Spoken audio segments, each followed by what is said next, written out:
Bismillahirrahmanirrahim. Assalamualaikum warahmatullahi wabarakatuh.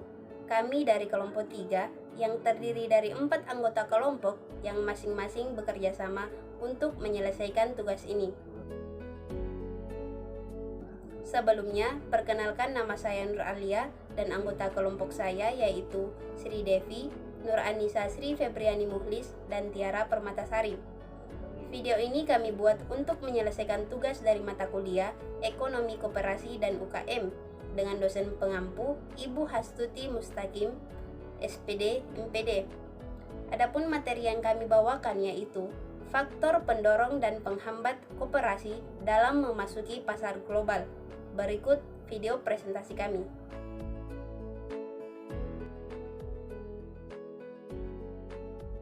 Pertama, latar belakang perkembangan koperasi. Koperasi mulai tumbuh dan berkembang di Inggris pada pertengahan abad ke-19, yaitu sekitar tahun 1844, yang dipelopori oleh Charles Howard di kampung Rochdale. Namun, sebelum koperasi mulai tumbuh dan berkembang, sebenarnya inspirasi gerakan koperasi sudah mulai ada sejak abad ke-18, setelah terjadinya revolusi industri dan penerapan sistem ekonomi kapitalis. Setelah berkembang di Inggris, koperasi menyebar ke berbagai negara, baik di Eropa daratan, Amerika, dan Asia, termasuk ke Indonesia.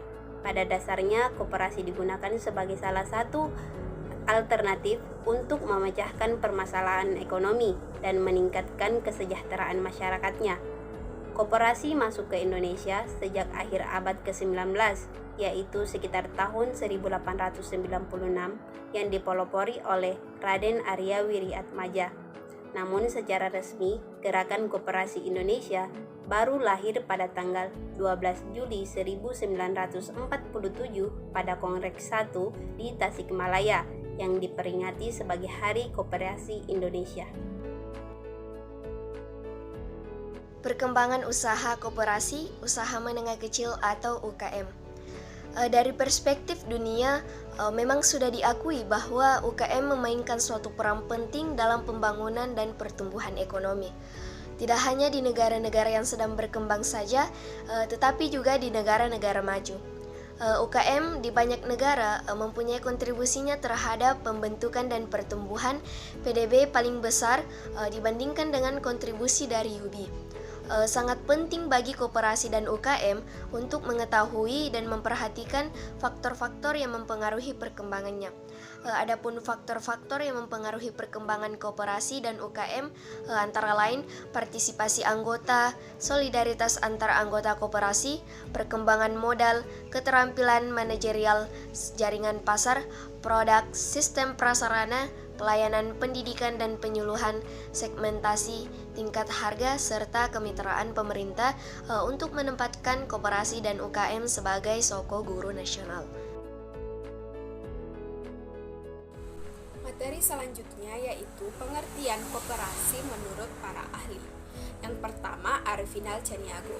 Menurut Arifin Al-Caniago, pengertian koperasi adalah sebuah perkumpulan yang beranggotakan orang-orang atau badan hukum yang memberikan kebebasan kepada anggotanya untuk masuk dan keluar dengan bekerja sama secara kekeluargaan, menjalankan usaha untuk meningkatkan kesejahteraan para anggotanya. Yang kedua yaitu Hatta. Bapak Koperasi Indonesia ini mengatakan bahwa pengertian koperasi adalah usaha bersama untuk memperbaiki nasib penghidupan ekonomi berdasarkan tolong-menolong. Yang ketiga yaitu Mugner. Menurut Mugner, pengertian koperasi adalah organisasi tolong-menolong yang menjalankan urus niaga secara kumpulan yang berasaskan konsep tolong-menolong. Aktivitas dalam urus niaga semata-mata bertujuan ekonomi, bukan sosial seperti yang dikandung gotong royong. Yang keempat yaitu PGV Doren. Menurut PGV Doren, serikat koperasi adalah sebuah asosiasi anggota, baik pribadi atau perusahaan, yang telah secara sukarela bersama-sama dalam mengejar tujuan ekonomi umum. Yang kelima yaitu Undang-Undang Nomor 25 Tahun 1992. Menurut Undang-Undang Nomor 25, pengertian koperasi adalah badan usaha yang beranggotakan orang-orang atau badan hukum koperasi dengan melandaskan kegiatannya berdasarkan prinsip koperasi sekaligus sebagai gerakan ekonomi rakyat yang berdasar atas asas kekeluargaan.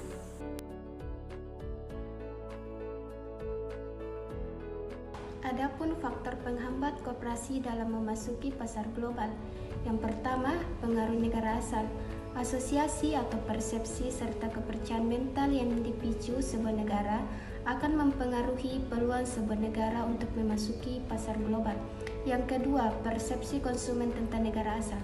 Pada dasarnya, konsumen lebih senang menggunakan produk dari negaranya sendiri, kecuali konsumen asal negara yang kurang maju.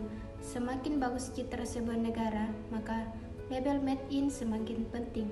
Yang ketiga, beberapa negara tertentu memiliki reputasi dari produk-produk tertentunya di negara pasar potensial.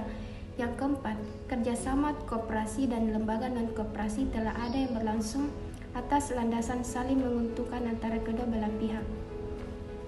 Adapun faktor internal dan eksternal yang menghambat perkembangan koperasi di Indonesia, yaitu faktor internal, keanggotaan dalam koperasi keanggotaan ditinjau dari segi kuantitas, yang dimana masalah keanggotaan koperasi tercermin dalam tingkat pendidikan mereka yang pada umumnya masih rendah, keterampilan dan keahlian yang dimiliki oleh para anggota terbatas, dan juga sebagian dari anggota belum menyadari hak dan kewajiban mereka sebagai anggota.